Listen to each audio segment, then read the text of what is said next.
Hello दोस्तों, एक बार फिर स्वागत है आपका हमारे इस चैनल पर। मेरा नाम है वरुण और हम बात कर रहे हैं इतिहास की। बहुत सारे प्रमुख तथ्यों की हमने बात कर ली। इस वीडियो में हम जो बात करने वाले हैं वो वैदिक काल की विशिष्ट जानकारियों को हम यहाँ पे देखने वाले हैं।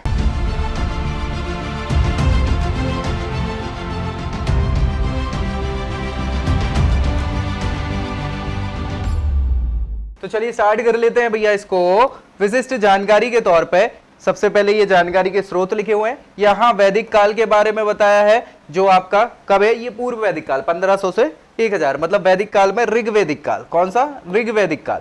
और ये उत्तर वैदिक काल 1000 से 600 ईसा पूर्व। दोनों में इनमें क्या क्या अंतर है वो सारी चीजें। तो सबसे पहले जानकारी के स्रोतों की हम यहाँ पे बात करने वाले हैं। ये ऋग्वेद की जानकारी का स्रोत जो है वो ऋग्वेद ही है, इसी में तो पूरी जानकारी मिलती है, तो उसी को ऋग्वैदिक काल कहते हैं हम। 1500 से 1000 मतलब 500 वर्षों में इस वेद में 500 वर्षों की जानकारी मिल जाती है। बाकी के जो यहाँ जानकारी के स्रोत है उत्तर वैदिक काल के, तो उसमें बाकी के 3 वेद, सामवेद, यजुर्वेद और अथर्ववेद, इसके अलावा ब्राह्मण ग्रंथ, अरण्यक ग्रंथ और उपनिषद ग्रंथ भी इनमें ही शामिल है। पूरी जानकारी 400 सालों की, 1000 से 600 ईसा पूर्व की। ठीक है भैया। भौगोलिक ज्ञान की अगर हम बात करें, कहाँ ये सारे स्टैब्लिशमेंट हो रहे थे, तो ऋग्वैदिक काल उस समय जो था वो सप्त सैंधव प्रदेश में, जो पूर्वी अफगानिस्तान, पाकिस्तान, पंजाब और पश्चिमी उत्तर प्रदेश का क्षेत्र माना जाता है, उसी सप्त सैंधव प्रदेश में जहां सिंधु घाटी सभ्यता चल रही थी, ये ऋग्वैदिक काल वहां पे पनपा है। लेकिन उत्तर वैदिक काल में ये लोग और आगे चले गए। इस काल में आर्यों का विस्तार गंगा से पूर्वी प्रदेशों में होने लग गया, यानी कि पूरा जो पश्चिमी उत्तर प्रदेश वाला क्षेत्र उससे ये पूर्वी और खिसकते खिसकते बिहार यार तक पहुंच गए। और मोटे तौर पर विंध्य प्रदेश को दक्षिण सीमा यहाँ पे माना जा सकता है। बाकी पूरे उत्तर भारत में ये फैल चुके थे। कौन? आर्य फैल चुके थे उत्तर वैदिक काल में। ठीक है भैया। अगर आगे बात करें राजनीतिक अवस्था की, तो इनकी राजनीतिक अवस्था किसकी? ऋग्वैदिक काल की। कौन सी? ऋग्वैदिक काल की। ऋग्वैदिक काल में बात करें तो प्रशासन जो था वो कबीलों पे निर्भर हुआ करता था, यानी कबीलों के रूप में हुआ करता था। और प्रधान जो हुआ करते थे कबीलों के, उनके हिसाब से ये सारी चीजें चलती थी। इस काल में सभा भी होती थी, समिति होती थी, विदत होती थी और जन, ये 4 संस्थाएं हुआ करती थी जो अलग अलग काम अपने निपटाती थी। सभा और समिति जो है ये बड़ी संस्थाएं हुआ करती थी। विदत ये पूरा न्याय धर्म का काम, और जन जो है वो सेना एना वाला काम करते थे।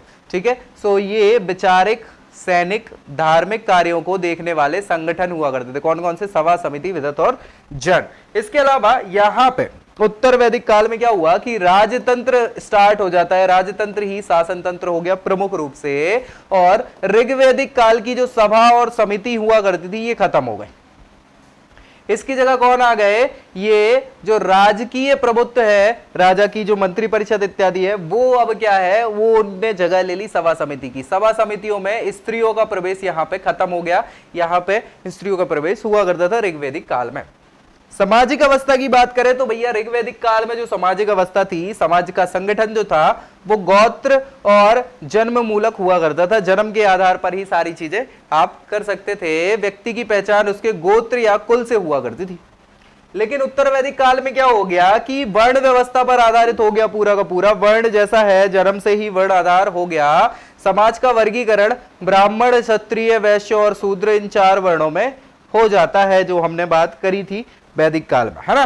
नेक्स्ट हम बात करेंगे यहाँ पे आर्थिक व्यवस्था की। तो भैया आर्थिक व्यवस्था कैसी थी? यहाँ पे ये लोग पशुपालक हुआ करते थे, पशु चारक हुआ करते थे। कृषि का ज्ञान तो था, लेकिन इनने शुरुआत बिल्कुल लास्ट में करी उत्तर वैदिक काल स्टार्ट होने के समय में। कांसे का प्रयोग ज्यादा कर रहे थे, सोने चांदी के प्रयोग की इनको जानकारी हुआ करती थी। लेकिन यहाँ पे उत्तर वैदिक काल में क्या हुआ, पूरा परिवर्तन हो गया। क्यों? क्योंकि लोहे का आविष्कार कर लिया इन्होंने। मतलब लोहा था तो पहले से ही, लेकिन जानकारी नहीं थी, तो इनको जानकारी हो गई। और इसके कारण मुख्य जीविका का साधन अब कृषि हो गया, क्योंकि हल से जोतने लग गए, और जंगल के जंगल साफ कर दिए, कृषि योग्य भूमि हो गई, तो ये काम करने लग गए। तो कृषि यहाँ पे मुख्य काम हो गया। पहले पशुपालन हुआ करता था। ठीक है। विभिन्न प्रकार के शिल्पों की जानकारी भी इन्होंने ले ली। सोने चांदी के विभिन्न प्रकार के आभूषण बनाए जाने लग गए। पशुपालन होता था लेकिन कम होने लग गया। धार्मिक अवस्था की बात करें तो भैया यहाँ पे अलग अलग देवता थे। इंद्र थे, अग्नि थे, वरुण देवता थे। ये प्रमुख देवताओं के रूप में लोग उपासना करते थे।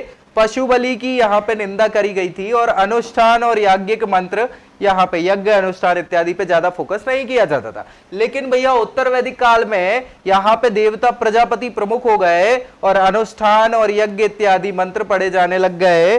मंत्र इत्यादि की प्रमुखता हो गई, साथ ही बलि इत्यादि पर भी फोकस किया जाने लग गया। तो ये सारी की सारी वैदिक काल की हमने पूरी जानकारी टेबल के माध्यम से देख ली, ऋग्वैदिक और उत्तर वैदिक काल की। ठीक है भैया, तो मिलते हैं नेक्स्ट वीडियो में किसी दूसरे तथ्य के साथ, तब तक के लिए जय हिंद।